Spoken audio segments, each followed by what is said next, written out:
Hey, what's up, guys? I'm Batman, and welcome to my movie review show where I talk about movies.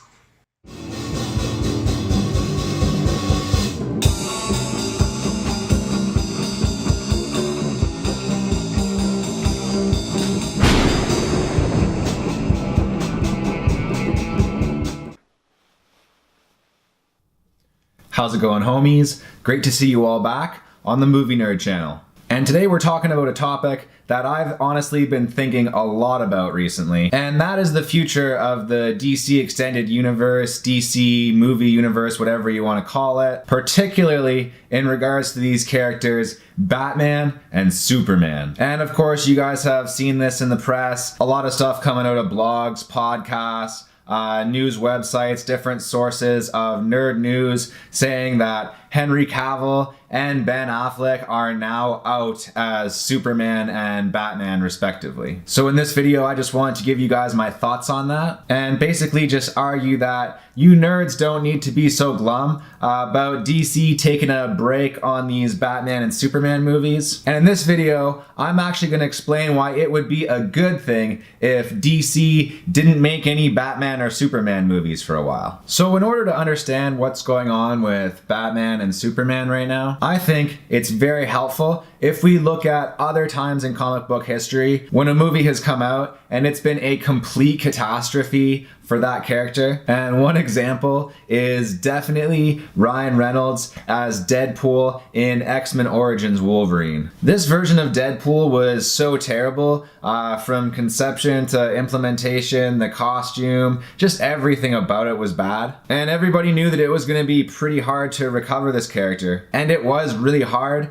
and it did take a lot of time. X-Men Origins Wolverine came out in 2009, and it wasn't until 2016, 7 years later, that we actually got a good Deadpool movie. We got to see Ryan Reynolds doing Deadpool right in Deadpool 1. But yeah, that took 7 years in order to recover that character in that case. And I know what you guys might be thinking, well, what about the character of Wolverine? He was in this movie too, and that character was definitely butchered. And in that case, yeah, they were able to turn that character around because Fox was able to get The Wolverine out in 2013. But even then, that's 4 years to recover this very popular character within an established universe. And another thing that you guys might be thinking is, well, what about The Amazing Spider-Man 2? I mean, that movie totally butchered the character of Spider-Man, and then all of a sudden we get Tom Holland in the MCU just 2 years later in Captain America Civil War. And that is true. Amazingly, Sony and Marvel were able to come together and recover this character of Spider-Man, but I think that this is a pretty rare case, and again, the only way that they could do that was by taking Spider-Man, totally erasing that old Andrew Garfield version of the character and bring him into the MCU, which again is already an established cinematic universe with many good projects under their belt. And of course, Spider-Man gets his own movie with Homecoming in 2017. So even in this case, under very special circumstances, with the entire weight of the Marvel Cinematic Universe behind it, the studios were able to recover this character in 3 years. Alright, so now that we got all of that out of the way, let's talk about Batman. Because there was another little Batman movie that came out long before BVS that did an incredible amount of damage to the Batman franchise. And what movie was that? Well, of course, we're talking about Joel Schumacher's terrible Batman and Robin movie. That movie came out in 1997, and guys, it wasn't until 2005 that finally we got another Batman movie in the form of Batman Begins, and Christopher Nolan was able to recover that franchise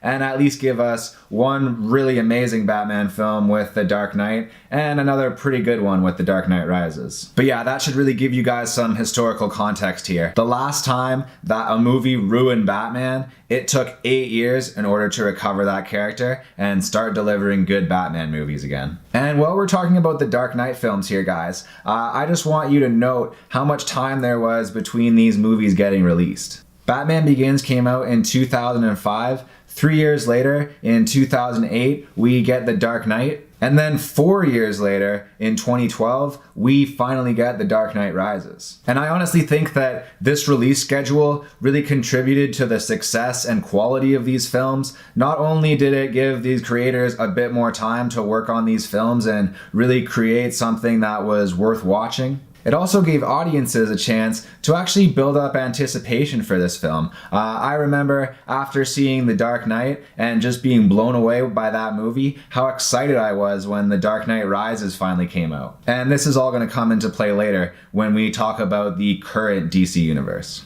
And as we think about the present and future of the DC universe, I think that it's really important to keep that release schedule in mind. Because look at the release schedule for the more recent slate of DC Batman films. We've got one of the worst comic book movies of all time, Batman vs. Superman, coming out in 2016, followed up just months later by a Batman appearance in Suicide Squad. I don't even think I have to explain why that movie's terrible. And then in 2017 we have Justice League, and yeah guys, you can go check out my review of Justice League. I did kind of have fun with that movie, even though I did realize that the story was terrible and that the CGI was incredibly bad. So yeah, the reason why I'm talking about all of this release date stuff, and the reason why I'm talking about the history of comic book movies and Batman films in particular, is so that you guys will believe me when I say that DC really just needs to take a break with these characters. Alright, so now I want to get into my final argument here as to why I think that the DCEU is better off without Batman and Superman, at least for the time being. And in order to make that argument,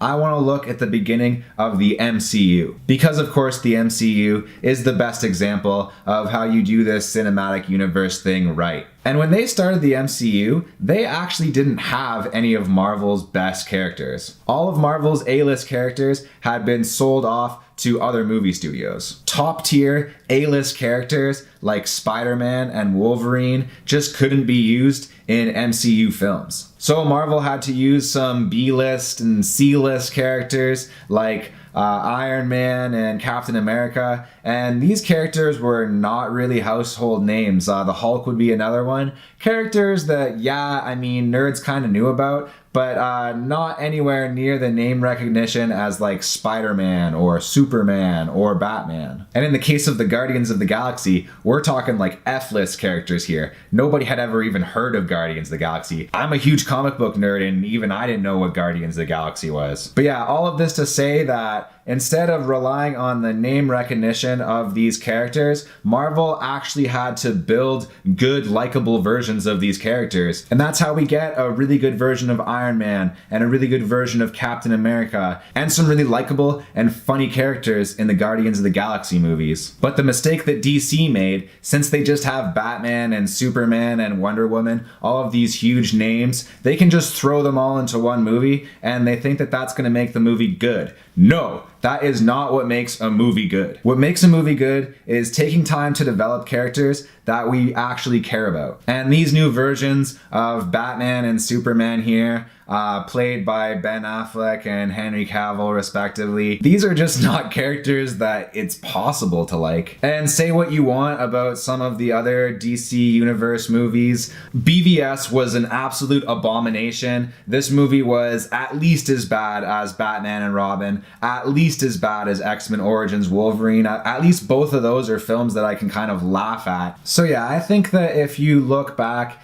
into the recent history and the past of comic book movies, you're going to discover that in order to recover a franchise, and of course this is what I want, I obviously want good Batman and Superman movies, but if you're going to recover those franchises, you need to take a little bit of a break and you need to come up with some pretty good concepts for characters, and then you can slowly start introducing characters that we can care about. But as for right now, I think that we as fans of these characters need a little bit of time to recover and a bit of time to forget about your Henry Cavills and your Ben Afflecks, and then maybe later on, you know, in like 8 to 10 years, we can start releasing some more Batman and Superman movies that will actually be good. In the meantime, DC obviously has a lot of properties to work with. They've got Wonder Woman, they're going to keep trucking along with that, The Flash, Aquaman might not be terrible. The Shazam movie actually looks pretty fun. But that's enough of listening to this nerd ramble on about comic books and shit.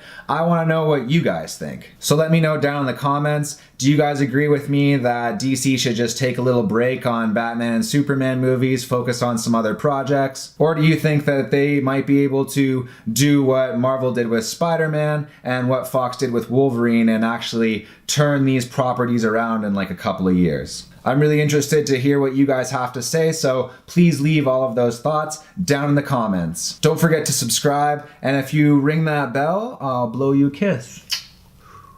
But yeah, guys, that's going to be it for now. Thank you guys so much for watching. I love you guys, and I will see you guys next time.